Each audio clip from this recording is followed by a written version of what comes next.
Well, thank you, and thanks to all the gathered delegates and luminaries and media professionals, and thanks especially to the hosts of the Munich Security Conference for being able to put on such an incredible event. We're, of course, thrilled to be here.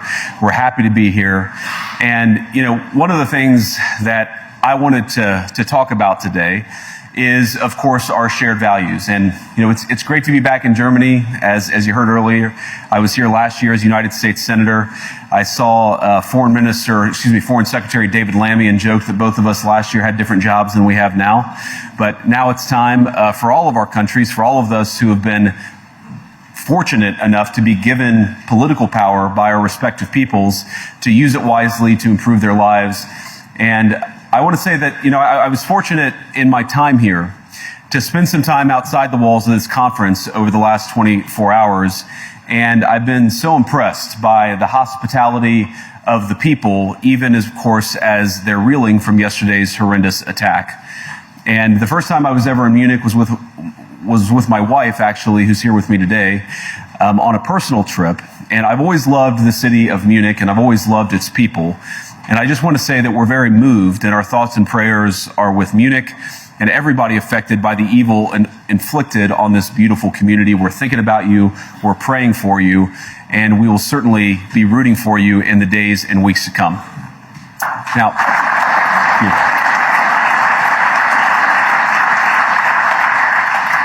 I hope that's not the last bit of applause that I get, but we gather at this conference, of course, to discuss security, and normally we mean threats to our external security. I see many great military leaders gathered here today.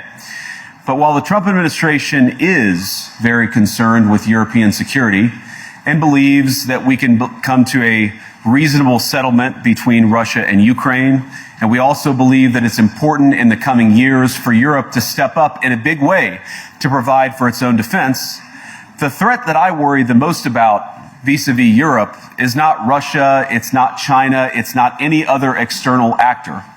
And what I worry about is the threat from within, the retreat of Europe from some of its most fundamental values shared with the United States of America. Now, I was struck that a former European commissioner went on television recently and sounded delighted that the Romanian government had just annulled an entire election. He warned that if things don't go to plan, the very same thing could happen in Germany too.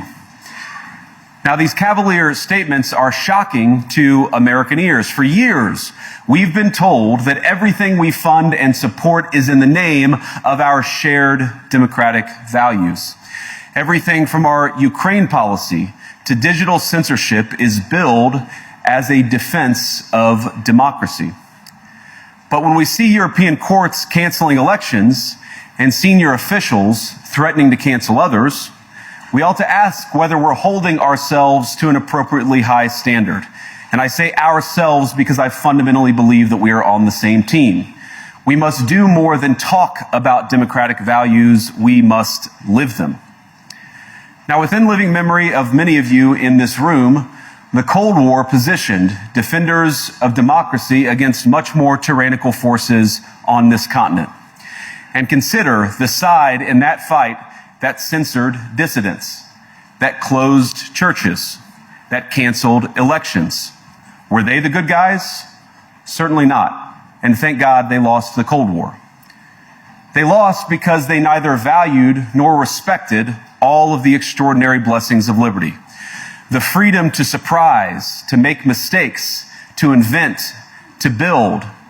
As it turns out, you can't mandate innovation or creativity, just as you can't force people what to think, what to feel, or what to believe. And we believe those things are certainly connected. And unfortunately, when I look at Europe today, it's sometimes not so clear what happened to some of the Cold War's winners. I look to Brussels, where EU commissars warn citizens that they intend to shut down social media during times of civil unrest the moment they spot what they've judged to be, quote, hateful content. Or to this very country, where police have carried out raids against citizens suspected of posting anti-feminist comments online as part of, quote, combating misogyny on the internet, a day of action. I look to Sweden, where 2 weeks ago the government convicted a Christian activist for participating in Koran burnings that resulted in his friend's murder. And as the judge in his case chillingly noted, Sweden's laws to supposedly protect free expression do not, in fact, grant, and I'm quoting, a free pass to do or say anything without risking offending the group that holds that belief. And perhaps most concerningly, I look to our very dear friends, the United Kingdom, where the backslide away from conscience rights has placed the basic liberties of religious Britons in particular in the crosshairs. A little over 2 years ago, the British government charged Adam Smith Connor, a 51-year-old physiotherapist and an Army veteran, with the heinous crime of standing 50 meters from an abortion clinic and silently praying for 3 minutes. Not obstructing anyone, not interacting with anyone, just silently praying on his own. And after British law enforcement spotted him and demanded to know what he was praying for, Adam replied simply, it was on behalf of the unborn son he and his former girlfriend had aborted years before. Now, the officers were not moved. Adam was found guilty of breaking the government's new buffer zones law, which criminalizes silent prayer and other actions that could influence a person's decision within 200 meters of an abortion facility. He was sentenced to pay thousands of pounds in legal costs to the prosecution. Now, I wish I could say that this was a fluke, a one-off crazy example of a badly written law being enacted against a single person. But no, this last October, just a few months ago, the Scottish government began distributing letters to citizens whose houses lay within so-called safe access zones, warning them that even private prayer within their own homes may amount to breaking the law. Naturally, the government urged readers to report any fellow citizens suspected guilty of thought crime. In Britain and across Europe, free speech, I fear, is in retreat. And in the interest of comedy, my friends, but also in the interest of truth, I will admit that sometimes the loudest voices for censorship have come not from within Europe, but from within my own country, where the prior administration threatened and bullied social media companies to censor so-called misinformation. Misinformation like, for example, the idea that coronavirus had likely leaked from a laboratory in China. Our own government encouraged private companies to silence people who dared to utter what turned out to be an obvious truth. So I come here today not just with an observation, but with an offer. And just as the Biden administration seemed desperate to silence people for speaking their minds, so the Trump administration will do precisely the opposite, and I hope that we can work together on that. In Washington, there is a new sheriff in town, and under Donald Trump's leadership, we may disagree with your views, but we will fight to defend your right to offer it in the public square, agree or disagree.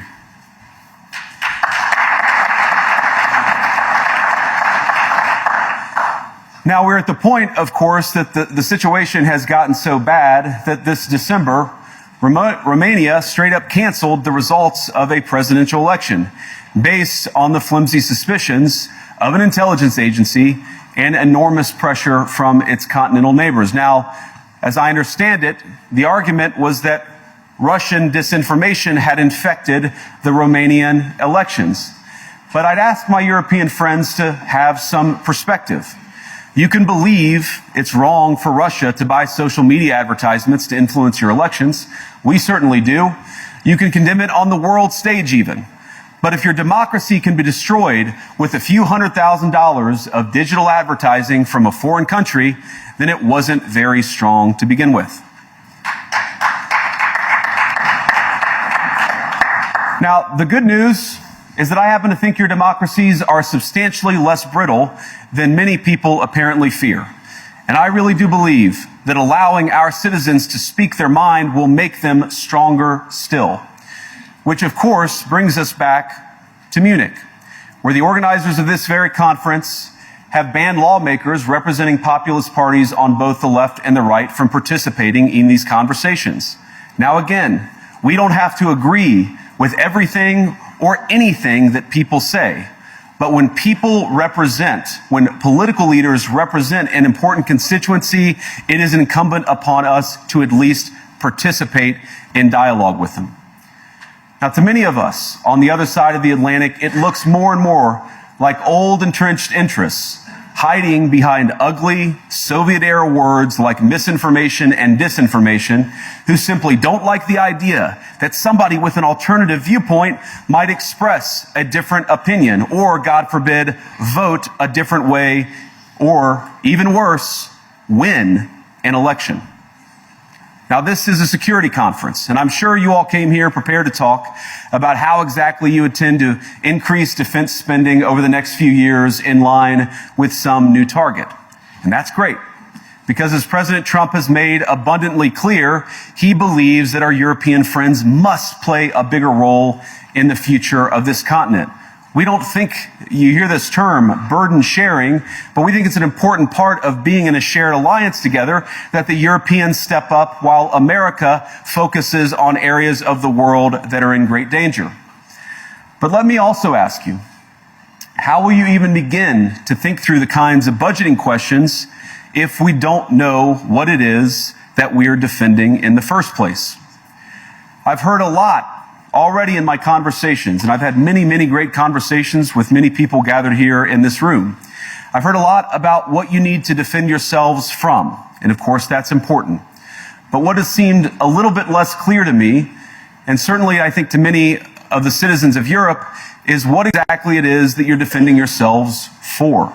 What is the positive vision that animates this shared security compact that we all believe is so important? And I believe deeply that there is no security if you are afraid of the voices, the opinions, and the conscience that guide your very own people. Europe faces many challenges, but the crisis this continent faces right now, the crisis I believe we all face together, is one of our own making. If you're running in fear of your own voters, there is nothing America can do for you. Nor, for that matter, is there anything that you can do for the American people who elected me and elected President Trump. You need democratic mandates to accomplish anything of value in the coming years. Have we learned nothing that thin mandates produce unstable results? But there is so much of value that can be accomplished with the kind of democratic mandate that I think will come from being more responsive to the voices of your citizens. If you're going to enjoy competitive economies, if you're going to enjoy affordable energy and secure supply chains, then you need mandates to govern, because you have to make difficult choices to enjoy all of these things. And of course, we know that very well in America.